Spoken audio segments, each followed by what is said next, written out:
But before you give up on love, I want you to pause, take a breath, and listen. Because too often we think love is something we're supposed to find, like a treasure waiting out there for us. But the truth is, love isn't found, it's built.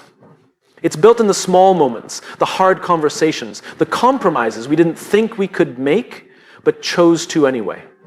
It's built when we stay, when it would be easier to leave. You see, most people don't fall out of love, they fall out of alignment. Slowly, quietly, almost imperceptibly, they drift apart, not because love wasn't there, but because life pulled them in different directions and no one noticed until the gap felt too wide to cross. But love can be realigned, it can be recalibrated. It requires attention, intention, and the willingness to meet in the middle, even when the middle feels unfamiliar. We grow up believing that love is something we find. We think it's out there waiting for us, like a perfect match hidden in a crowd or a missing piece of a puzzle that will suddenly make everything in our lives make sense. We're taught to believe in soulmates, in magical connections, and the idea that when we meet the one, everything will click effortlessly into place. But here's the truth that many of us discover the hard way. Love isn't found, it's built. Love isn't a prize we stumble upon. It's not a finished product waiting for us to unwrap. It's more like a house under construction, a foundation we lay brick by brick with patience, commitment, and care. And just like a house, it takes work to keep it standing. It takes maintenance. It takes weathering storms. It takes showing up, even on the days when the last thing you feel like doing is showing up. Too often, people give up on love because they expect it to stay strong on its own. They expect the feelings of excitement, passion, and joy to carry them through without effort. But the feelings are just the beginning. Feelings can get you to the door, but building love is what keeps you inside. It's what happens after the initial spark fades, after the butterflies settle, after the newness wears off, and real life begins. That's where love is tested, and that's where love is built. Love is built in the small moments, in the way you listen when the other person is tired and doesn't have the energy to talk. It's built in the way you forgive, not because they deserve it every time, but because you choose to value the relationship more than holding on to the hurt. It's built in how you show up when they're at their worst, not just their best. Anyone can love someone on a good day, but love is proven, strengthened, and deepened in the hard days. The days when staying feels inconvenient, when understanding feels impossible, when patience runs thin. Love is built through trust. And trust is built through consistency. You can't shortcut that process. You can't skip the work of showing up again and again with honesty and integrity. You can't fake the safety that comes from knowing someone has your back, even when you've disappointed them. Every act of kindness, every moment of vulnerability, every apology, every hard conversation, it all adds another brick to the foundation. And over time, if you keep building, you create something strong enough to withstand the challenges life inevitably brings. But if you believe love is just something to be found, you'll leave every time the house starts to crack. You'll think this must not be the right one instead of asking, how can we rebuild this together? You'll look for perfection outside yourself, forgetting that love is created between two imperfect people willing to do the work. Building love doesn't mean it's always hard, or that you should tolerate unhealthy situations. It means that meaningful love is a choice, not a coincidence. It's a commitment to growth, not just as individuals, but together. It's understanding that no matter how compatible you are, there will be seasons where love feels distant, where frustration overshadows affection, where doubts creep in. And in those seasons, love is kept alive, not by passion alone, but by the decision to keep choosing each other. If you're waiting for love to show up already perfect, you'll keep waiting. If you're waiting for love to feel effortless forever, you'll be disappointed. The most beautiful relationships aren't the ones where nothing ever goes wrong. They're the ones where both people keep building, keep repairing, keep showing up. Because at the end of the day, love isn't something you find, it's something you build. And the ones who build it, brick by brick, day by day, are the ones who get to experience the kind of love that lasts. We often tell ourselves that we've fallen out of love, that somewhere along the way, the feelings disappeared, the connection faded, and what once felt so alive and exciting has turned distant, cold, or routine. But the truth is, most people don't fall out of love. They fall out of alignment. It's not that love vanished. It's that the two people who once stood side by side, walking in the same direction, started drifting without even realizing it. Alignment isn't just about shared goals or interests. It's about values, it's about priorities, it's about the way you see the world and the way you choose to move through it together. When you first fall in love, alignment often feels easy. You're eager to compromise, willing to overlook differences, excited to explore each other's worlds. But as life happens, as careers evolve, as dreams shift, as responsibilities grow, alignment takes intentional effort. Without that effort, even the strongest love starts to feel distant. It begins subtly. Maybe one person becomes more focused on work while the other longs for more quality time. Maybe one starts wanting stability while the other still craves adventure. Maybe decisions that once felt small, how to spend weekends, where to live, how to raise a family, start to carry more weight, and the gap between perspectives slowly widens. No single moment causes it. But over time, without regular recalibration, two people who were once close find themselves standing on opposite shores, wondering how they got there. And in that distance, we often mistake the loss of alignment for the loss of love. We tell ourselves, I don't feel the same anymore. But feelings follow focus. When alignment slips, so does intimacy. And when intimacy slips, so does affection, desire, warmth. Love doesn't leave. It gets buried under unmet needs, unspoken expectations, unresolved conflicts. We don't stop loving, we stop connecting. The good news is alignment can be restored if both people are willing to do the work. But it takes humility, it takes curiosity, it takes asking hard questions. Where have we drifted? What matters most to each of us now? What are we willing to fight for, and what are we willing to let go of? It takes conversations that are uncomfortable but necessary. Conversations where you listen not to defend but to understand. Alignment isn't about becoming identical. It's not about erasing differences or forcing sameness. It's about finding shared ground in the midst of change. It's about saying we may want different things in some areas, but where do we still overlap? Where can we still meet each other? And sometimes alignment means making intentional adjustments, not out of obligation, but out of love. Not because you're losing yourself, but because you're choosing to grow together. But when alignment is ignored, love begins to starve. Not because the love wasn't real, but because love needs alignment to thrive. It's like two people paddling a boat. If you're rowing in different directions, you won't move forward, no matter how strong your love is. You'll just go in circles, frustrated and exhausted. And eventually you'll start to wonder if love itself was the problem, when the real issue is that you stopped rowing together. Before you conclude you've fallen out of love, ask yourself, have we simply fallen out of alignment? Are we still having the conversations that keep us connected? Are we still making space for each other's dreams, needs, fears? Are we still choosing each other, not just in the big moments, but in the daily decisions that shape a life? Love isn't a static feeling. It's a living connection that needs constant care. It requires checking in, recentering, adjusting course. It requires recognizing that who we were at the beginning won't be who we are 5, 10, 20 years down the road. And that's not a failure of love. It's the nature of love. To love someone long-term is to fall in love with who they're becoming over and over again. So if you're feeling distant, discouraged, uncertain, don't assume love is gone. Look at where alignment has been lost. Look at where communication has broken down, where priorities have shifted without being named. Love doesn't just die, it drifts. But if you're willing to close the distance, to lean in instead of walking away, love can be found again. Because you don't fall out of love, you fall out of alignment. And alignment can be rebuilt if you're both willing to reach for it. We love to hear about perfect love stories, the ones where two people meet, fall effortlessly in love, and live happily ever after without struggle or heartbreak. But the truth, the deeper, more powerful truth, is that the greatest love stories are never free of pain. In fact, it's the pain, the challenges, the storms they endure that make them great. Without those trials, love remains shallow, untested, fragile. Pain is not the enemy of love. It's part of love's journey. To love deeply is to open yourself to the possibility of being hurt. It's to give someone access to your most vulnerable places, knowing they won't always get it right, knowing they will sometimes fail you, knowing they're imperfect just like you, but you let them in anyway. You choose them anyway. That choice, despite the risks, is what makes love courageous. Every lasting love story carries its share of disappointments, misunderstandings, arguments, and seasons of doubt. The couples who make it aren't the ones who never experience pain. They're the ones who don't let pain define the relationship. They're the ones who sit in the discomfort together, who talk through the hard moments instead of turning away, who choose to stay even when staying feels hard. We live in a world that tells us love should always feel good, that if it hurts, it's wrong. that if it's hard, it's broken. But love that's never challenged never grows. A love without friction never deepens.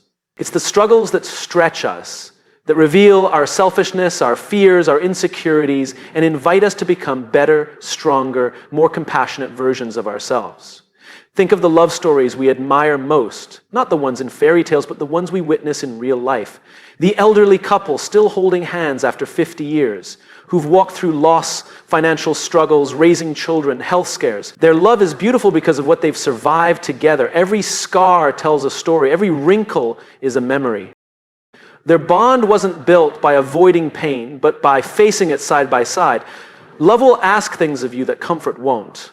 It will ask you to forgive when you don't feel like forgiving. It will ask you to trust again after disappointment. It will ask you to keep showing up even when you feel empty. And in doing so, it will shape you. It will teach you patience. It will teach you grace. It will teach you to see the humanity in the person you love, not as an idealized version, but as they truly are, flaws and all. Pain doesn't mean love has failed. Pain means love is real, because when you truly care, you're affected, you're invested. If love didn't matter, it wouldn't hurt when things go wrong. The presence of pain is evidence of the depth of your connection.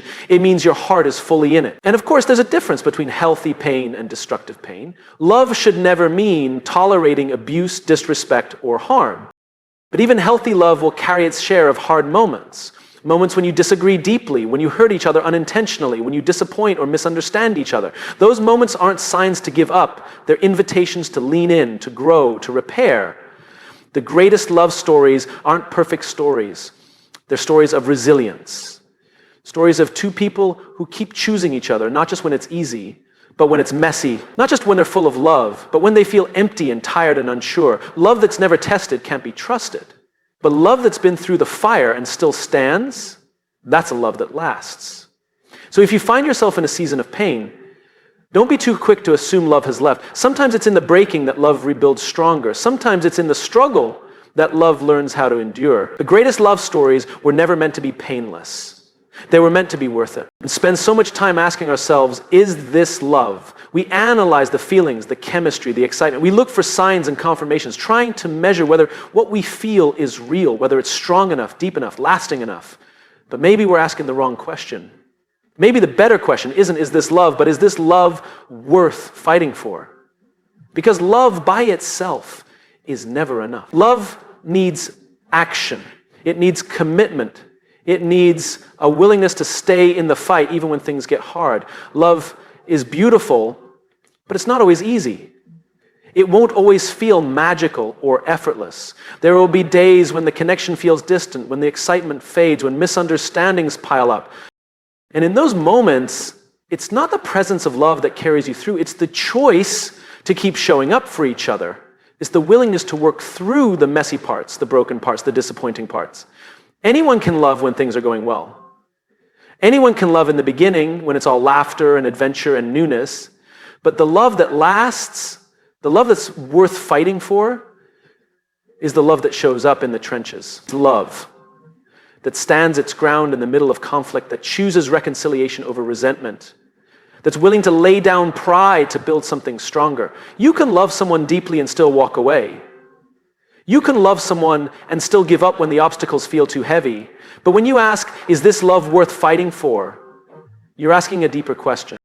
You're asking whether the relationship holds enough value, enough meaning, enough hope for the future that you're willing to endure the discomfort it takes to protect it. You're asking whether you see something in this love that's worth sacrificing for, growing for, becoming better for. Not every love is meant to be fought for. Some relationships teach us lessons and then end. Some love stories have expiration dates, not because they weren't real, but because they weren't sustainable. But when you find love that's worth fighting for, you'll know, not because it's perfect, but because it calls you to be your best. Because it challenges you to work harder, to communicate better, to love deeper. Fighting for love doesn't mean staying in situations that harm you or diminish you. It doesn't mean tolerating disrespect or losing yourself in the process. It means being willing to confront the problems instead of avoiding them. It means being willing to have hard conversations, to listen when it's uncomfortable, to apologize when it's humbling, to forgive when it's hard. Fighting for love means believing in what you've built enough to protect it from neglect, resentment, or indifference. Many people give up on love because they think love is supposed to carry them effortlessly. They expect love to solve the problems, to smooth over the rough edges, to sustain itself without effort. But love is a living thing. It needs nurturing. It needs intentionality. It needs two people who are both willing to fight together, not against each other. When you stop asking, is this love, and start asking, is this love worth fighting for, you begin to see love differently. You stop chasing a perfect feeling and start building a meaningful partnership. You stop focusing on whether it's easy and start focusing on whether it's valuable. Because valuable things are rarely easy. Anything precious takes effort. Anything lasting requires perseverance. So if you're standing at a crossroads, unsure whether to stay or walk away, take a moment to ask yourself, is this love worth fighting for? Not because you want to avoid being alone, not because you're afraid of starting over, but because you believe in what this love could be if both of you are willing to put in the work. Because you believe that even though it's hard, it's leading you somewhere beautiful. The question isn't, is this love? Love may be present. The question is, do we both see something here that's worth fighting for? And if the answer is yes, then fight, not against each other, but together. Fight for the love you've built, for the future you're creating, for the connection that still has life left in it.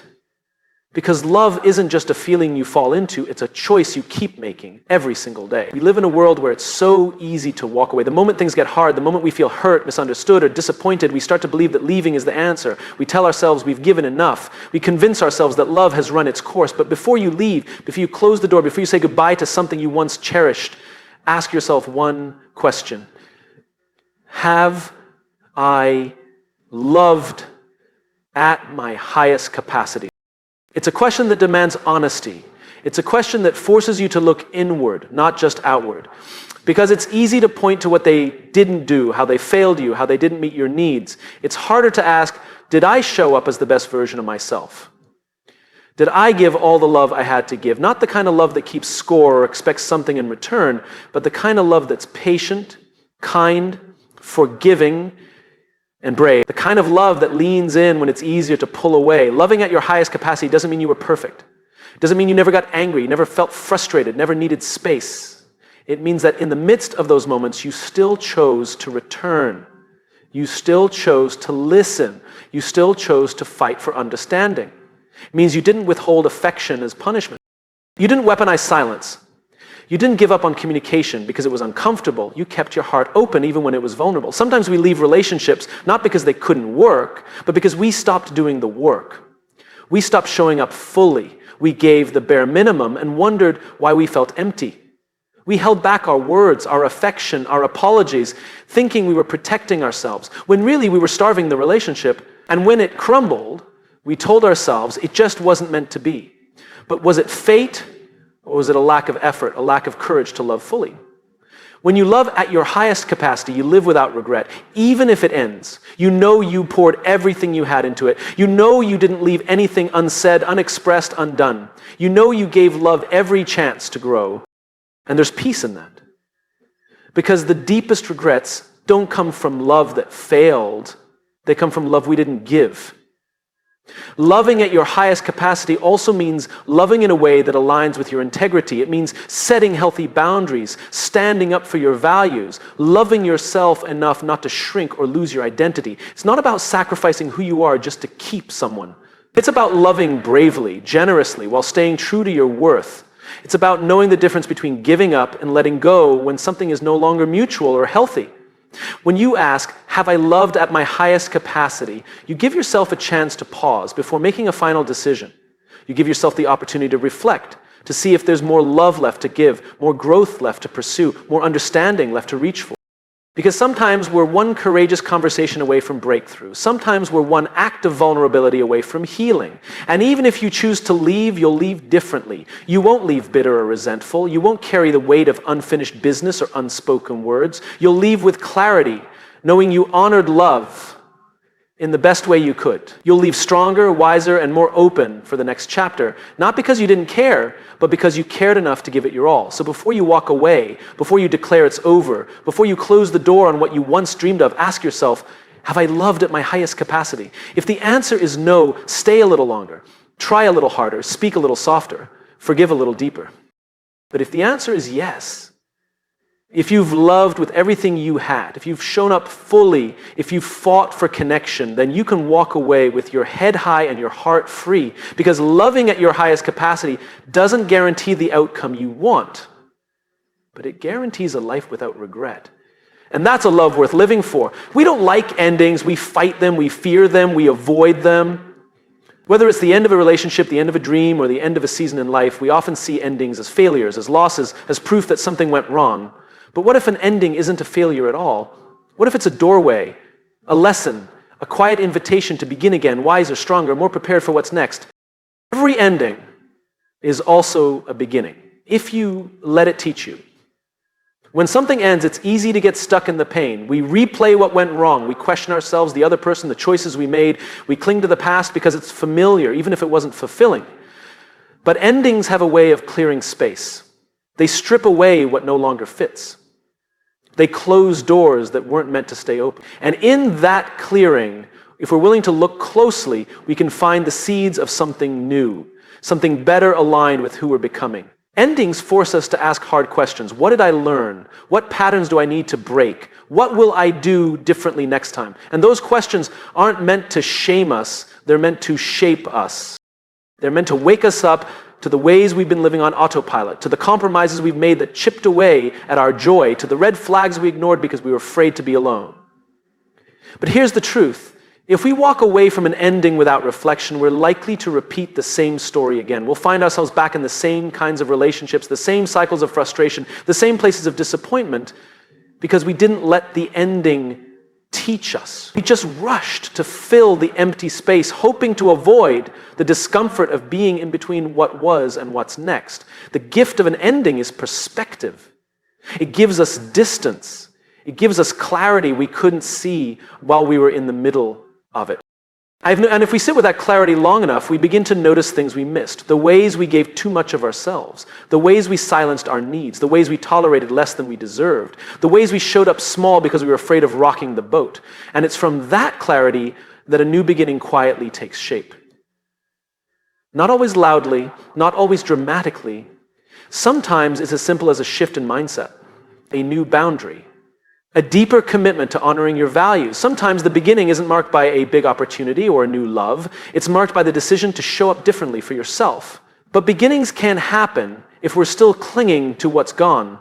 We can't start building something new if we're holding on to the rubble of the old. That's why endings demand release. They ask us to grieve what we hoped for, what we planned for, what we thought would last.